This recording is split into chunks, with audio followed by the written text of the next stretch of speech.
Great. Well, hi everyone. Thank you for being here with me. My name is Meg Duffy Haskell.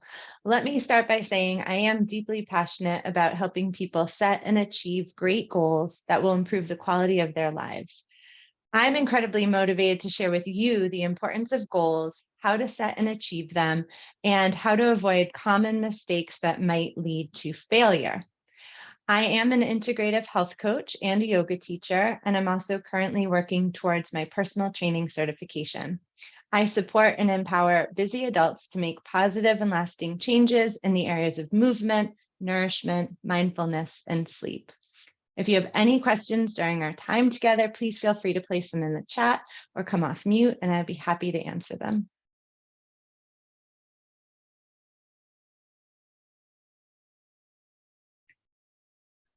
Right. So often goals and intentions are used interchangeably. And while they are similar, they're actually quite different. Just knowing the difference between the two puts you on a path to success in accomplishing whatever it is that you're working towards.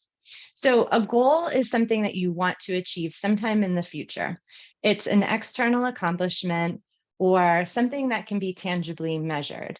A goal is usually defined as the result or achievement towards which effort is directed.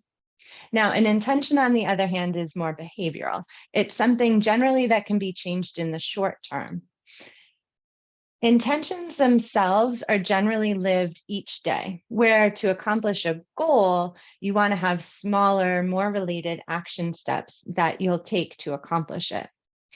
I like to think of it as goals are about the destination, while intentions are about the journey.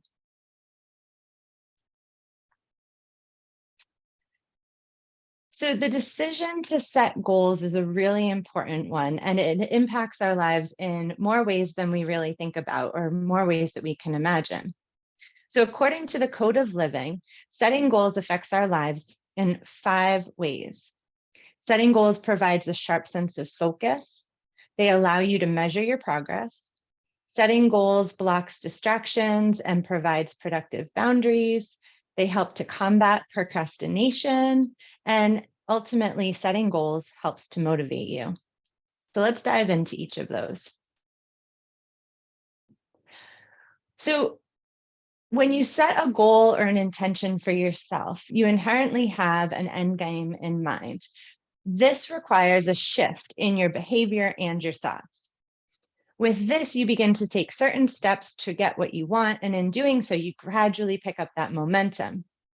Momentum can be addictive. As you progress and get closer to accomplishing your goal, your brain releases dopamine. This is a substance which controls that reward pleasure center in the brain, and it motivates you to keep taking further steps to achieve a reward, or in your case, your goal or your intention.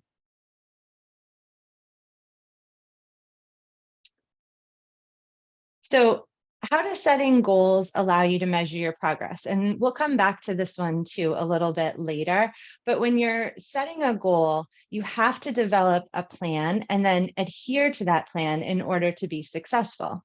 So, as you work your plan, you're going to start to notice gradual progress along the way. It's important to measure this progress because when you take a look back, you can see how far you've come. This can be incredibly motivating and encouraging to keep you moving forward, to keep you on track. Now, as you set goals and you make progress, you're going to learn various methods of taking the proper steps to get what you want. And likewise, measuring your progress also permits you to make any necessary alterations. So sometimes we set goals with the best intentions, but barriers or obstacles come up, and sometimes we need to pivot and adjust our course to get back on track to reaching that goal. And so the ability to measure your progress is a skill that will serve you in quite a few different aspects of your life.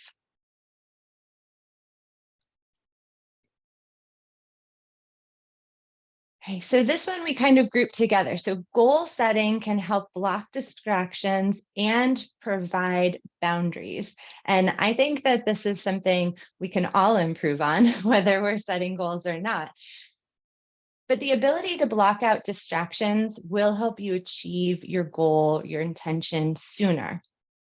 But it also helps you to develop self-discipline, which is really important in other areas of your life as well.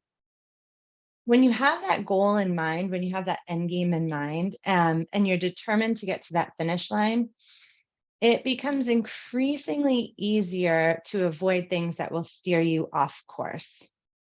So for those of you who struggle with blocking distractions on your quest to goal achievement, or blocking distractions in many areas of life, here's a couple helpful tips.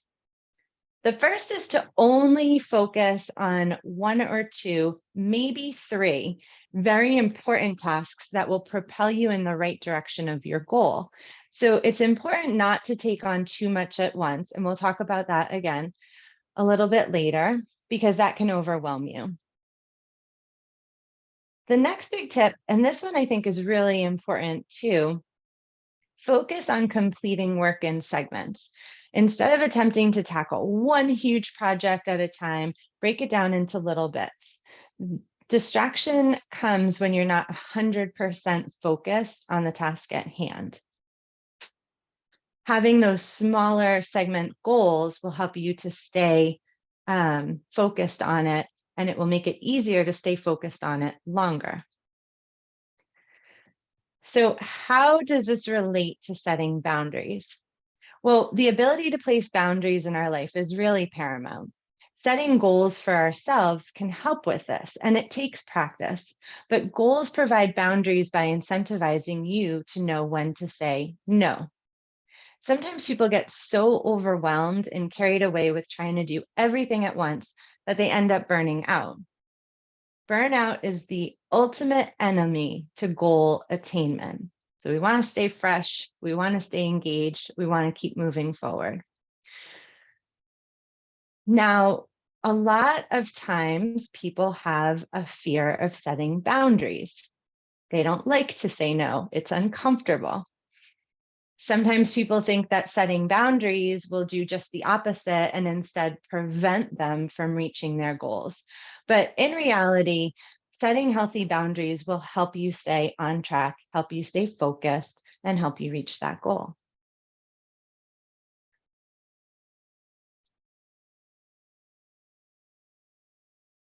I'm a huge procrastinator.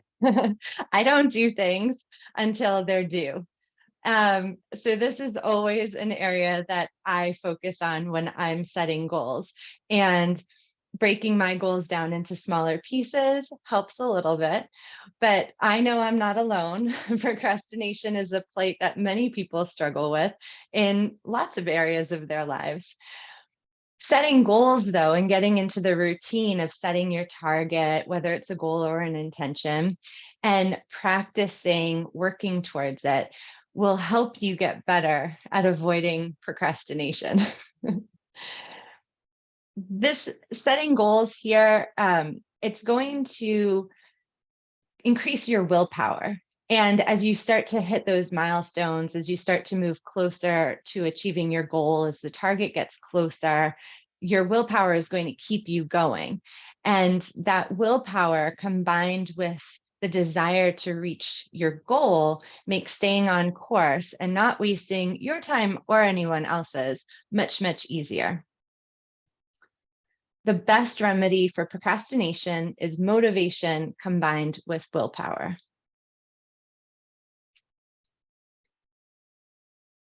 And so just to kind of summarize this section, when it comes to how we want to, what benefit we can get from actually taking the time to set goals. And only about 20% of the population actually take the time to set goals or set goals or intentions. So it's a really small number of people who actually take the initiative to do this. But setting goals can really have that ripple effect out into the rest of our lives. The things that we learn about ourselves and our achievements and the behaviors that we start to bring into our lives by working towards a goal become really important in helping us be successful in other areas. And so when we're thinking about our goals and how they can benefit us, it's important to not try to take on too much at once. Distraction comes when you're not 100% focused on the task at hand. Goals provide boundaries by incentivizing you for learning when to say no. And always remember, motivation plus willpower equals action. So now we know why setting goals are important, but let's talk about why setting goals are important to us. I'm sure at one point or another in our lives, we've all been asked what motivates us, why we're doing something, what's our why. Motivation is actually broken down into two different types, intrinsic and extrinsic. This is something I wish I had learned in grade school, because I think knowing your motivation and understanding where it comes from becomes very important on your success. And so whether you're setting a goal or whether you're setting an intention, it's important to understand your motivation. So the drive, energy, and passion that comes with setting and achieving goals is what gives you the strength to avoid distractions, obstacles, overcome difficulties, and stay the course. But being motivated also means taking action and never giving up. Intrinsic motivation is driven by an internal reward. So, for example, playing a sport because it's just something that you find fun and enjoyable. Essentially, intrinsic motivation is doing something because it's pleasing to you. Extrinsic motivation is driven by the desire to meet an external goal, earn a reward, or gain acknowledgement. A great example of extrinsic motivation is showing up to work each day. Of course, there might be millions of other things that we would rather prefer to spend our time doing, but that lure of a paycheck and paying our bills and having some spending money keeps us motivated to show up each day. And so understanding the motivation behind your goal or intention is important to your success. One isn't necessarily better than the other, but you want to make sure that your motivation sort of aligns with your goal. And one really great example of that, and a topic that comes up all the time around goal setting, is weight management. If you're trying to lose or gain weight for anybody but yourself, if you're extrinsically motivated, you're less likely to achieve that goal. So there's, especially when we're talking about the behavioral type of goals, things that are going to have a direct impact on our physical body or our mental mind, you tend to be more successful at those types of goals when your motivation is intrinsic, when you're doing it because you know you'll find pleasure from it. Extrinsic motivation is fantastic when you're trying to do something like complete a 5K, or run a marathon, or go out and do something you've never done before, and you're looking for that achievement. You're looking for that sense of success and award. So when you do start to set your goals, you just want to be very sure about what your why is and make sure that it aligns with the type of goal so that you can be compelled to reach that finish line.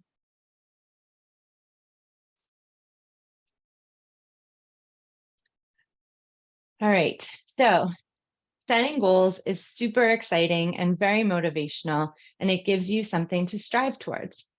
So just for a moment, we're going to pause, and what motivates you?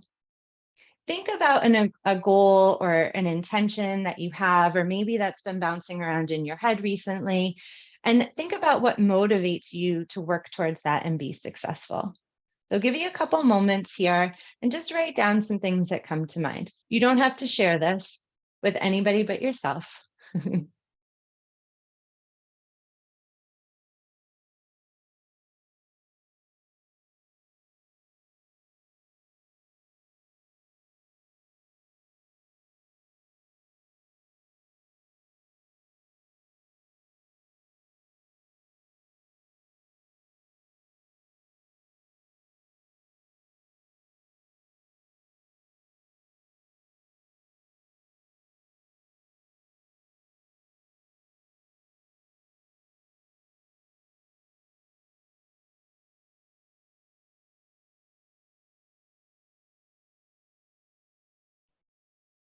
right, take a couple more moments and finish up your thoughts.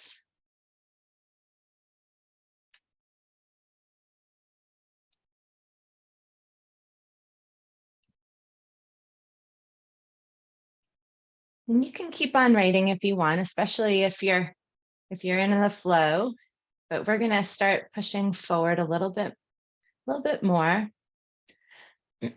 So this quote, I think, really struck me, and it's very true. To succeed in your mission, you must have single-minded devotion to your goal. So when setting a goal feels challenging, you have one of two options. Put in the work to set and achieve your goals, or don't. Each option comes with consequences. And sadly, many people go for option two because it's easier and it's more comfortable. But the fact that you're here, whoops, the fact that you're here makes me think that maybe you're more inclined to go for option one, putting in the work, setting and achieving your goals. So as we go a little bit further in, I'm going to start to share some more creative and strategic tips for you to successfully set and attain your goals. So how many of you have heard about SMART goals? Yeah, a couple. Using this method when setting goals can be incredibly helpful in setting you up for success. So when you're using the SMART method, you're setting goals that are specific, measurable, attainable, realistic, and time-bound. This also works for intention setting too, but this is really geared towards being successful with goal setting.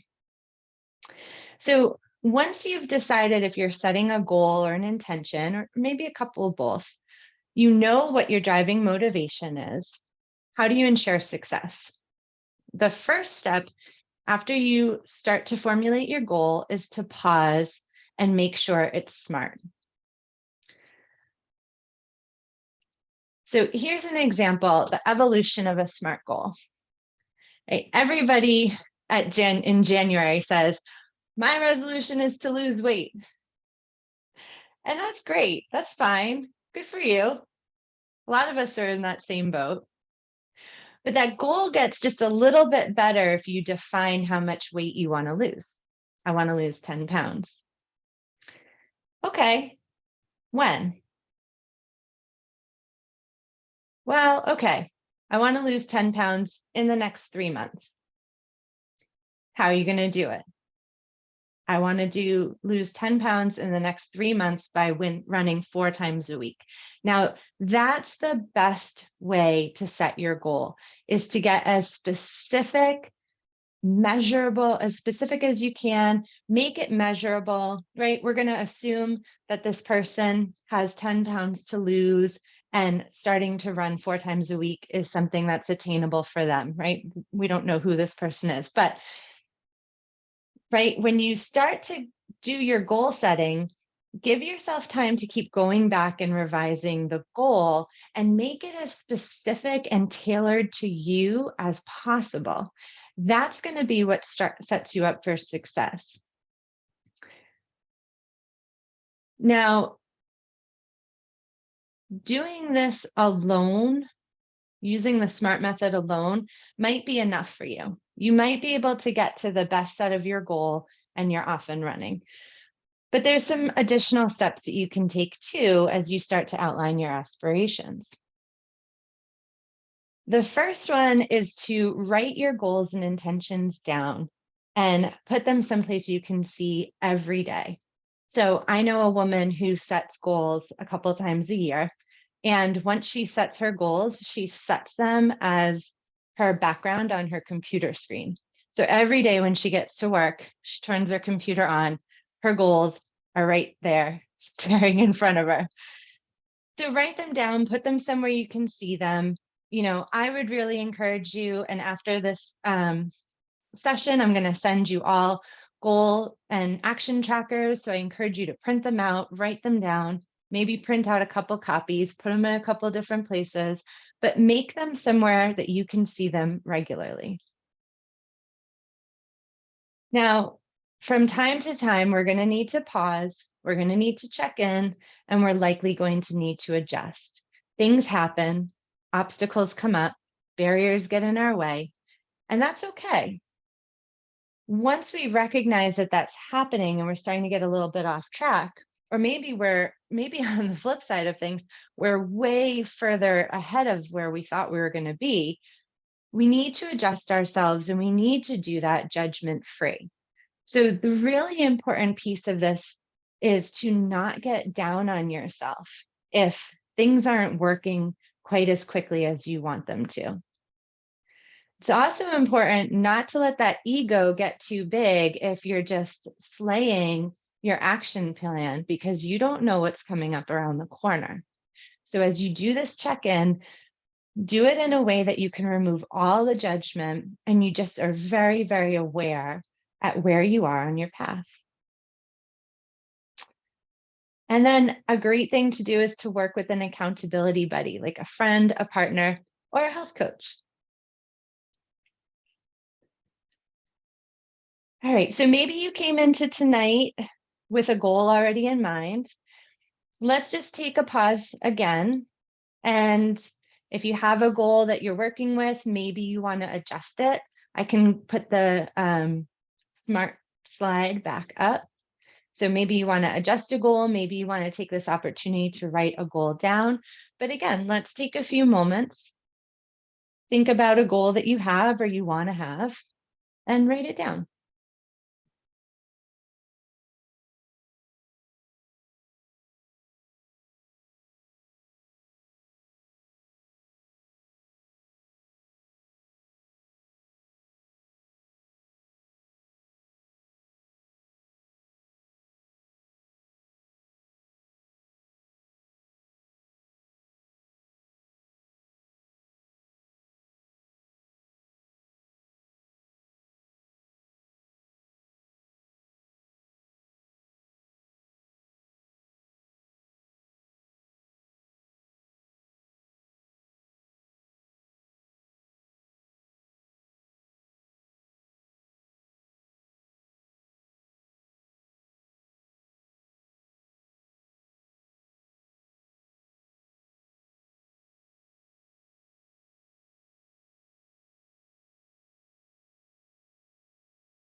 Hey, so feel free to keep writing if you're, again, on a good path.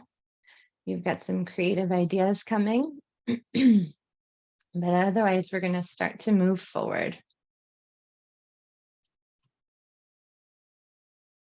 So now we know how come setting goals can benefit us. We understand how to look at our why, find our motivation. We know how to frame our goals in a way that can be very much successful for us. So now how do we accomplish them? How do we start to do the work? I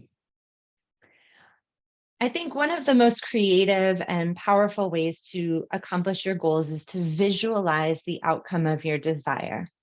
So, believe it or not, your actions greatly depend on your thoughts.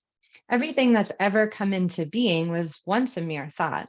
So, always take the time after you write your goals down to visualize the outcomes that you want to achieve. The next thing to do is speak with conviction when you're talking about your goals.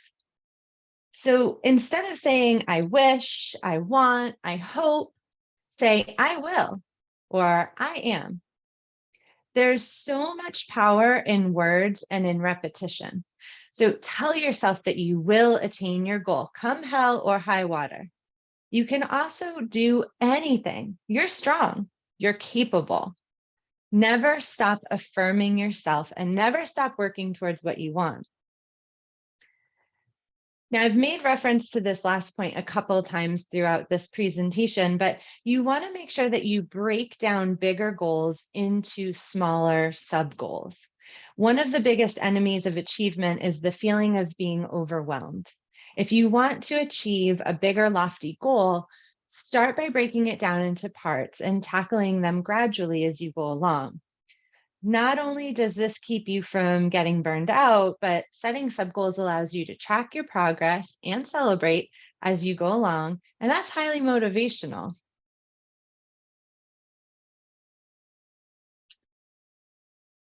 All right. So it sounds kind of easy, right? Makes a lot of sense. Why do so many people fail? Of the people who set goals, only 3% succeed in achieving them. That's crazy low. So, according to Lifehack, the most common reasons people often fall short when working towards their goals is the goals are not specific enough.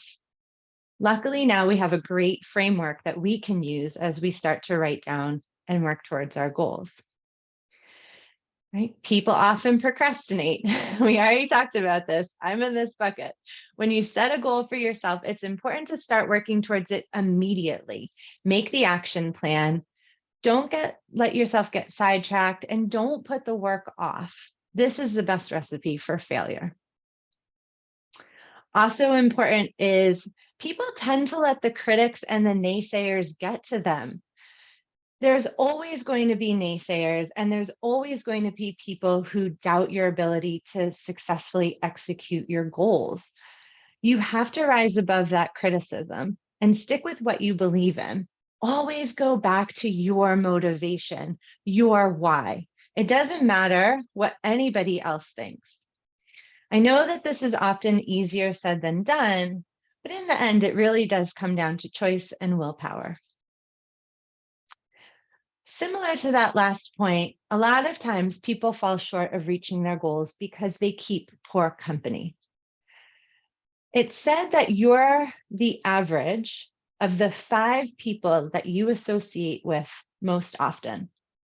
So when you're setting a new goal, when you're striving towards that achievement, you want to make sure that you surround yourself with like-minded people who will encourage you. Poor company will hold you back, but surrounding yourself with the right people will push you forward. So, for example, if one of your goals is to run a 5K, join a running club, meet with other runners, surround yourself with people who enjoy doing the same types of things.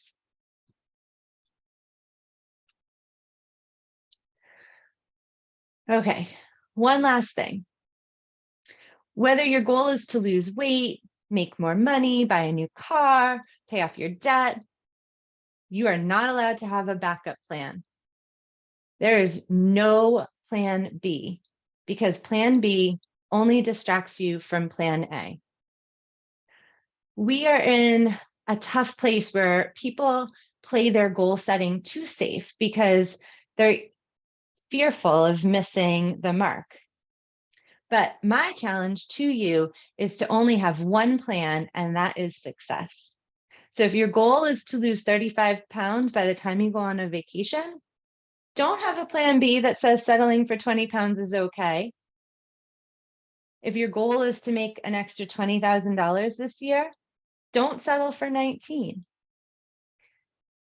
You have to do whatever it takes. There cannot be a plan B.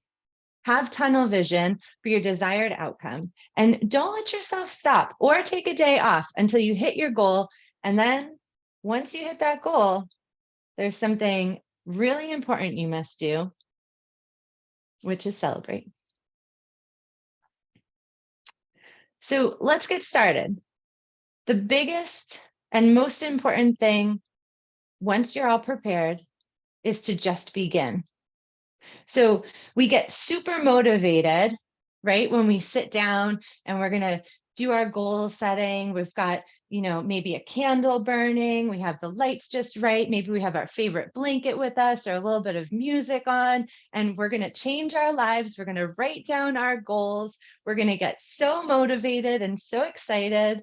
We're so invigorated by what's going to happen. We're so eager to get started. And then we get so afraid of falling short or succeeding, whether this is conscious or subconscious, that then we put it off. So the most important step in everything that we've talked about so far is to get started. Literally just starting will increase your chances for success. So here's my recommendation. Once this is over, once you sit down, make a decision. What's your goal? Once you know what your goal is, declare it out loud. And I mean, scream it out loud. Say what you will achieve. Then get a paper and a pen and write it down 5 times. After that, I want you to get on your phone and call 3 of your favorite people, text 3 of your favorite people who are going to hold you accountable and who'll check in on you without judgment to see how you're doing.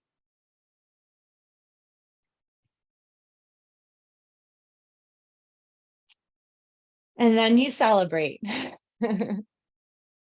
Whether you have a small goal, a simple intention, or a really big goal that you need to break down into smaller pieces, you have to celebrate the process and your successes.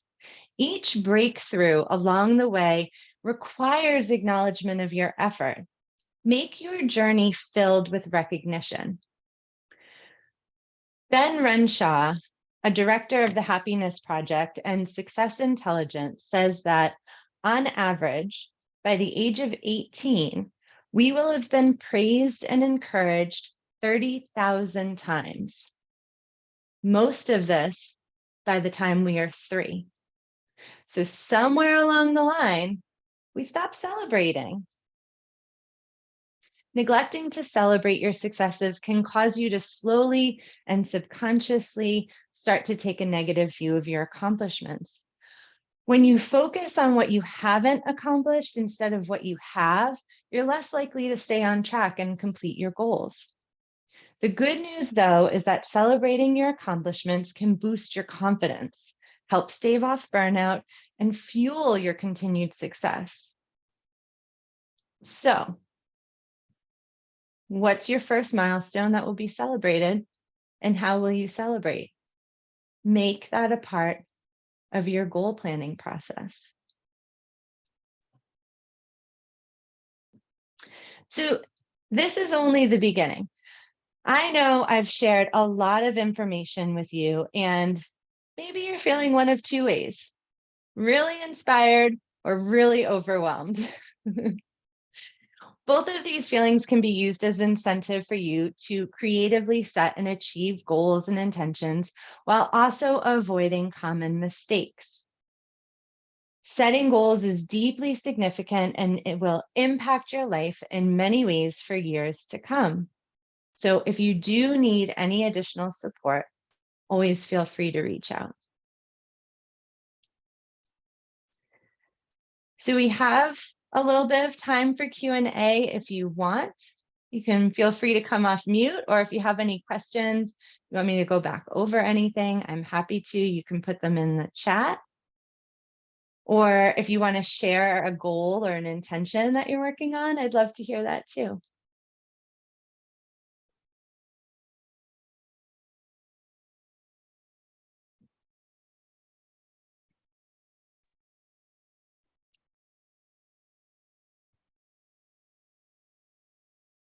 All right. Well, in closing, I'm a huge advocate of accountability. We're all human beings, but left to our own devices, we'll typically quit when the going gets tough.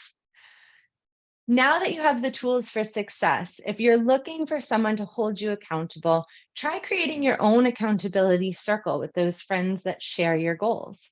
It would also be my personal honor to work with you as a coach. If you'd like to learn more about what it would be like to work with a health coach, I offer free, no strings attached consultations and would be happy to meet with you. Thank you for taking the time to attend this session. You'll all receive a link to the recording, as well as a goal setting and action planning worksheet. Helping people successfully set and achieve their goals is so important to me. If you have any additional questions, please send them my way. I will always be here to support and guide you. Be well. Thank you. Yay, that was so good. Where were Thanks, you? Ariane. That was I've been here awesome. I've been here the whole time. Oh, Hiding behind the video. oh.